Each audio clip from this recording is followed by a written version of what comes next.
Mbote, bienvenue dans cette édition spéciale 59 ans de la proclamation de l'indépendance du Congo. 30 juin 1960, 30 juin 2019.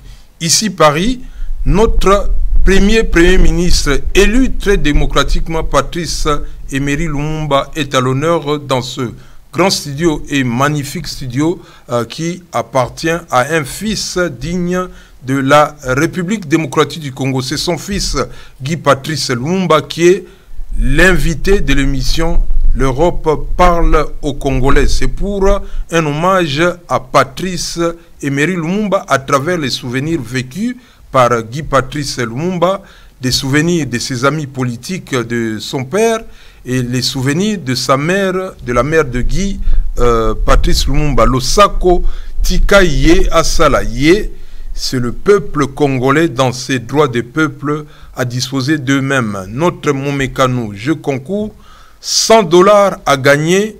2 questions vers la fin de cette édition spéciale. Guy Losako. Mais vous savez que moi j'ai vibré en 1960, 30 juin 1960, j'ai vibré avec la petite ville où j'ai résidé à l'époque, j'avais 6 ans. Hein, et toute la ville a vibré avec Patrice Emery Lumumba, qui était pourtant, ce 30 juin 1960, à plus de 400 km. Et j'ai pas de la ville de Koutou. Mais bon, quel est le souvenir que vient tout de suite par rapport à ma première question sur notre héros national, Patrice Emery Lumumba, qui est votre père? Merci beaucoup. Je dirais tout d'abord, mon père ne m'a pas connu, et je ne l'ai jamais connu. Je suis la face cachée, on peut dire, des enfants de Patrice Lumumba, parce que quand mon père, sachant très bien qu'il connaissait les désirs de ses ennemis, de l'éliminer et d'éliminer également ses enfants, et il les fera fuir également mes frères. Mais moi, j'étais dans les ventres de ma mère, donc je suis né 3 mois après sa mort. Après sa mort, ce que je peux vous dire, ça a été là après, c'est-à-dire on m'a raconté, ma mère tout d'abord à l'âge de 1 an, parce qu'on assassinait tous les lomobistes et tous les partisans également qui étaient pour l'indépendance. Ma mère a été sauvée, c'était grâce à Kamitatou, qui avait caché ma mère. Cléophas Kamitatou. Là, je l'ai connue parce que, je peux dire, elle a connu. Et à l'âge de 1 an, ma mère est obligée d'aller m'abandonner chez ma grand-mère à Kisangani. Donc, de là, je vis la rébellion. Et de cette rébellion, tout petit, je sais, on m'appelait également chef, parce que, vous savez, c'était les fils de Lumumba. Donc, dans la camp des rébellions, jusqu'à l'âge de 6 ans, j'ai vu également ce que faisait l'autre camp. On peut dire également du massacre. J'ai participé à cela, mais après, on m'a jamais dit que mon père est mort. On me dira toujours que mon père est parti en voyage. On me dira un jour, il reviendra. C'est à l'âge de 6 ans, je n'ai jamais été ni des soucis, ni des remords vis-à-vis de mon père, parce que je l'ai vu plusieurs fois. Je l'ai vu comme je te vois. Il apparaît, je rentre à Kinshasa. Non, vous l'avez vu pour la première fois, comme vous me voyez, oui. C'était où, à Kisangani? Non, pas du tout. Je parle bien, il ne m'a pas vu. Parce que je suis même né après sa mort. Oui, je sais. Mais je le vois. Je parle de vibration. Non, j'ai rejoint ma mère. J'ai rejoint ma mère à Kinshasa, dans cette maison qui était dans la commune de Kalamou, à Yolo. Souvent la nuit, il y avait une personne qui apparaissait. Je voyais une fenêtre. Et la personne était bien habillée. Alors, l'image était tout d'abord un voleur. On sait que... Mais lui, il était bien habillé. C'était pas un rêve? Non, je parle, c'est pas un rêve. Il venait à ce qu'il pouvait déjà m'annoncer.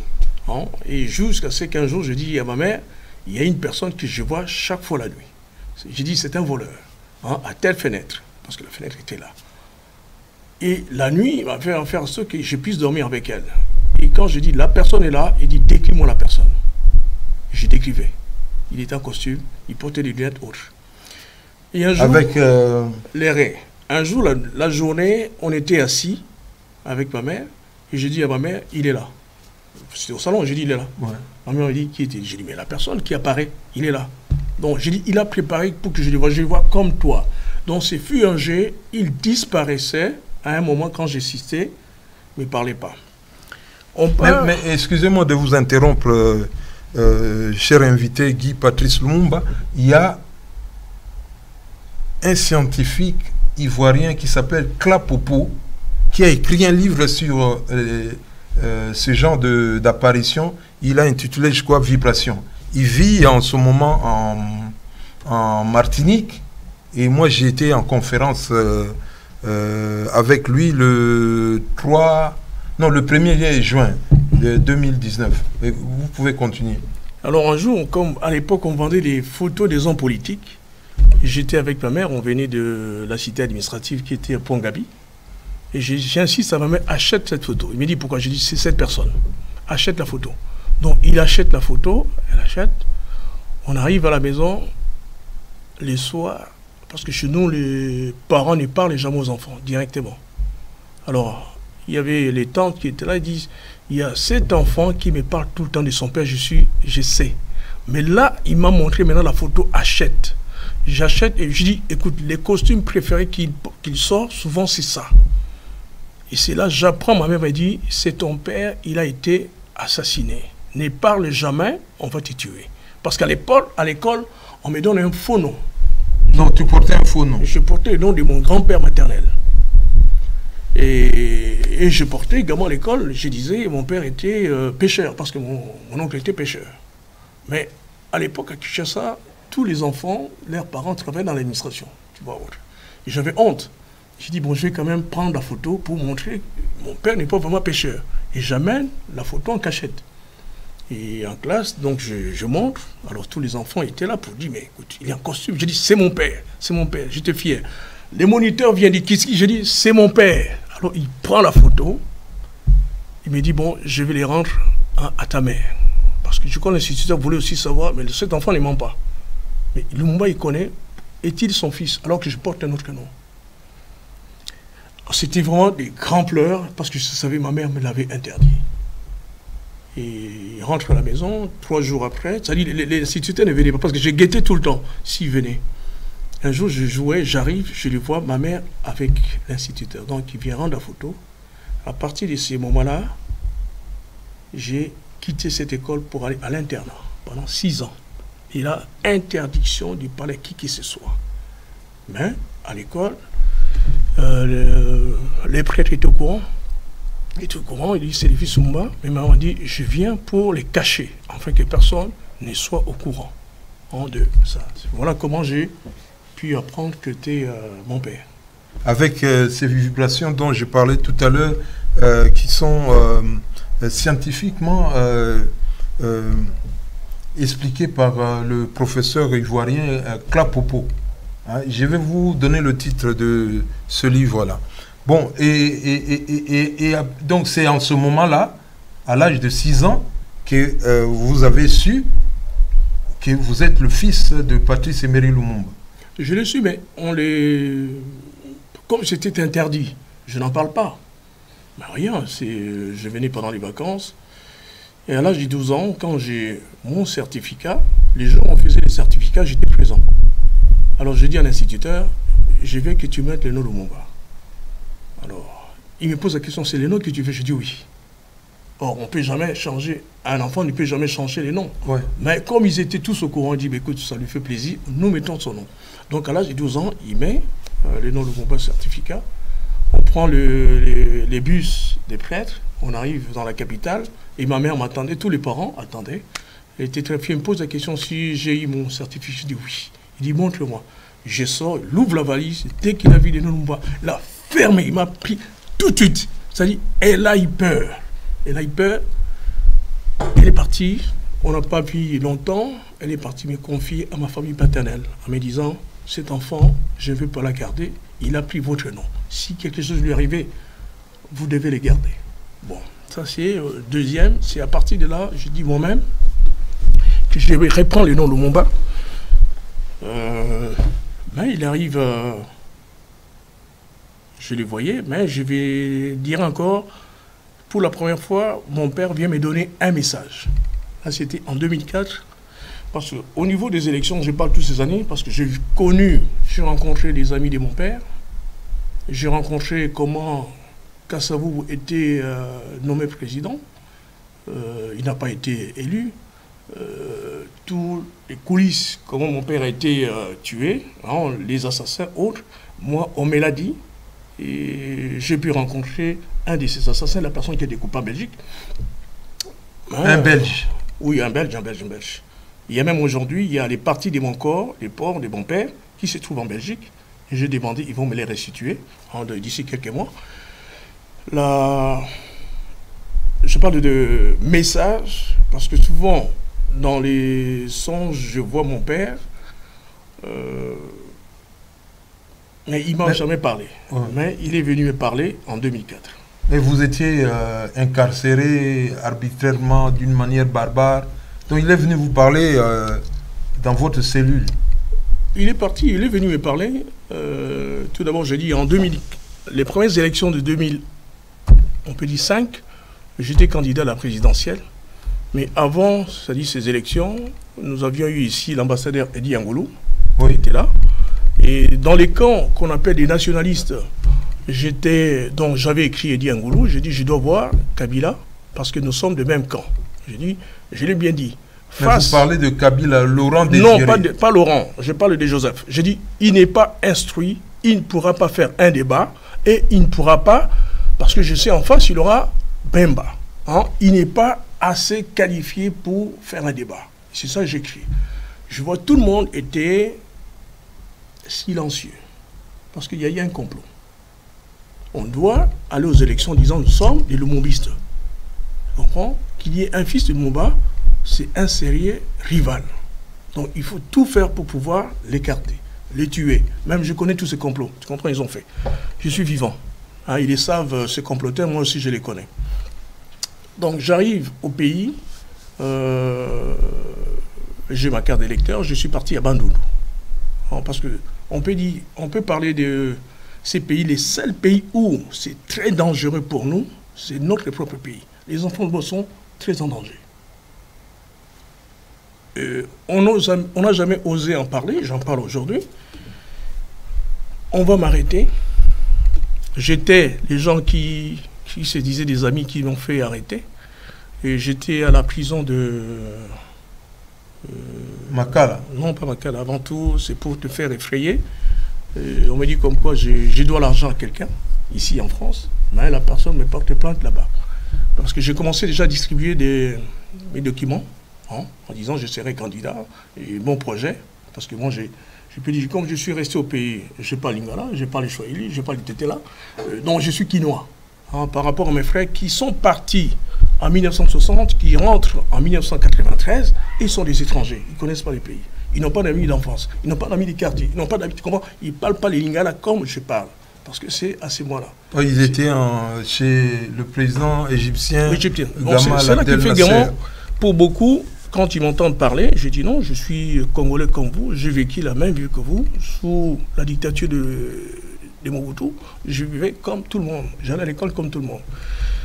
Et vous mangez, c'est comme moi aussi, j'ai mangé le mbile sobe, tout ça. Tondolo, gratana, nyambour, gratania, tout ça. Nous sommes tous là, nous sommes là, Kalamou, n'a pas de dans ce là. Vrai quinois. Oh, mais oui, évidemment.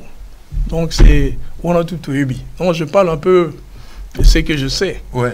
Alors on m'arrête quand on va, j'étais à Kinmazière, on va me ligoter, mais au pays, il n'y a pas de menottes. On prend les gros lacets. Les images que vous voyez, la façon qu'on m'a arrêté mon père, on m'arrête, il y a Joseph Kabila, il y a les Okitundu, tous sont au courant. Ils sont au courant qu'on m'arrête. Tu comprends? Hein? On jette dans un taxi-bus jusqu'à Makala. Donc j'arrive à la maison, à la prison de Makala. Quand tu arrives, tu viens de l'Europe, on sait. Pas l'accoutrement, tout ça. Et on va faire ça par terre. Et à l'intérieur de la prison du Makala, c'est géré par les prisonniers. L'administration, ça s'arrête au bureau. Tous, c'est les prisonniers. Mais c'est terrible, hein? Mais je parle, oui, c'est parce qu'il y a des voyous, des tueurs, des gangs, des braqueurs, tout ça. Il y en a c'est eux qui gèrent. Oui, donc leur chef arrive, il m'appelle par mon nom. Guy, Téléma. Bon, ça faisait 24 ans que je n'ai pas été au pays. Il dit, tu ne me connais pas. Tu sortais avec ma petite sœur à Beaumarchais. Je dis, oui. Il dit, Téléma, je te connais. Viens, assois-toi. Tu comprends? Il dit, ici, nous sommes contre les kabylistes. Nous invitons les gens de DSP, autres. Donc, du coup, il me donne 30 gardes du corps. Je dis bien en prison. Oui. Donc, le prisonnier, là, vous donne 30 gardes du corps. Pour montrer aux kabylistes que ce n'est pas leur pays. Donc, les fils de Lumumba, à l'intérieur, j'ai 30 gardes du corps. Quand je marche, ils font comme ils ont fait avec Mobutu. Oui. Ils marchent. Donc, quand je prends la douche, on donne l'ordre. Vous quittez. Personne n'a dit il faut que j'aille me laver seul. Je viens, je monte. Et comme il y a des changeurs, j'avais toujours de l'argent, des dollars, donc j'ai nourrissé au moins 30 personnes.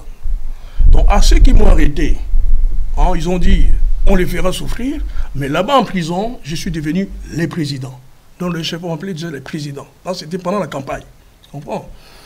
Et bon, voilà, un beau jour, on m'a mis dans les pavillons, c'était pavillon 5. Donc à l'époque, il y avait une amie qui interpelle les parlements britanniques. Et c'est là, il y avait des ministres congolais de la justice qui arrivent et ont dit il y a les fils de Lumumba qui est à la prison de Makala. Ils vont téléphoner rapidement, je vois seulement, on vient m'appeler pour me transférer du côté des autorités qui est pavillon 8. Donc c'est toujours l'aspect toujours extérieur. Pour eux, il faut qu'on puisse les mettre comme tout le monde. Non. Bon, c'est à l'issue de ça, quand j'étais pavillon 8, que mon père vient me parler. C'est un long parcours. Pour la toute première fois. Pour la première fois. Vous entendez sa voix. Je parle comme je suis avec toi. Il vient me parler. Et je les retrouve, ça. Parce que je dis quand même dans la lettre, la dernière lettre qu'on dit écrite à Pauline, qui est la lettre testament, de tous les hommes politiques congolais, c'est mon seul père qui dit à mes enfants qui nous demande de nous impliquer dans la reconstruction également de notre pays. Donc, c'est comme un devoir, personne ne viendra me dire, je fais la politique, pourquoi que ce soit. Mon père me l'a dit, tu dois t'impliquer. Et c'est dans la lettre que tout le monde peut lire, lettre à Pauline, à mes enfants que je laisse. Peut-être que je ne reverrai pas. Je veux qu'eux aussi. Bon. Là, il vient... C'est un testament politique. Oui. Hein? Quand vous avez des barrières, telles que je parle, de tous les complots qui ont été faits pour me tuer, il y a eu quelque part, quelqu'un m'a protégé. Je le sais, les derniers, quand on a voulu m'empoisonner, je l'ai dit, parce que souvent je dis à toutes ces personnes des Kabila, ils sont gênés. Hein? Dans la vie également, je parle aujourd'hui de Dieu. J'ai été protégé plusieurs fois. Bon là, mon père me parle, une seule chose, il me dit, tu sais, à chaque fois, il me parle tout d'abord des monuments. Il dit, ces monuments, je n'aime pas, qu'on a construit sur... le boulevard oui, il dit, ça c'est le corps de Kim Il-sung. Il dit, ce n'est pas à moi. Hein? Je n'aime pas ces monuments. Ça ne me représente pas. Alors, il me parle de certains acteurs politiques. Il dit, tous ces gens-là, ceux qui parlent de mon nom, ils font la politique des impérialistes. Il dit, ne crois pas en eux. Ils ne sont jamais de la vision, la pensée de Lumumba. C'est d'où je parle aujourd'hui. Tous ceux qui se disent, vous voyez, il y a eu les élections. Tous les gens, que ce soit les tétés là, des services qui parlaient de Lumumba, on ne parle pas de Lumumba. Aujourd'hui, on ne parle pas de Lumumba. Donc, ils sont arrivés là avec le nom de Lumumba. Ils ont trompé le peuple congolais. Mon père me l'a dit clairement. D'où je peux dire aujourd'hui, on ne m'a jamais vu... Mais le résultat, on le voit, le pays... Mais on ne m'a jamais vu dans un parti politique, ni m'allier avec qui que ce soit. Parce que je sais, mon père m'a dit, je sais, je peux te dire qui est pour le peuple, qui ne l'est pas. Jusqu'à présent, je ne l'ai jamais trouvé. Et on voit là où nous sommes aujourd'hui. Bon, Toloba, Nalingala, mais tata no azaro bimelayo après ça qui peut message là ou na boloko pour te tirer na une minute. Oui, naturellement. C'est le message là qui mututu na ki wangai na kola na tatate, hein, eza na koli na ba conseil o ba tata ba so pesa bana na bango ozoyoka. Mais dans ndenge ya mboka oyo tataki koyebisa ngai alakisaki ngai bon on a un message qui m'a parlé de tout ce qui se réclame de lui, mais il m'a parlé encore beaucoup de mon pays. Bon Guy, on va vous recevoir selon vos disponibilités. Et nous passons maintenant à notre jeu concours pour vous faire gagner ceux qui sont là-bas en République démocratique du Congo $100. Figurez-vous que j'ai appris que un des gardes du corps du criminel Joseph Kabila a dit qu'il gagnait $143. Donc nous on vous fait gagner $100 en répondant à ces deux questions. Qu'évoque pour vous l'affaire Jeannette Abidjé? Et quel est le nom de ce footballeur français maintenant à la retraite qui a financé le dictionnaire français Lingala du professeur Kawata Hachemtem? À la prochaine. Je vous remercie.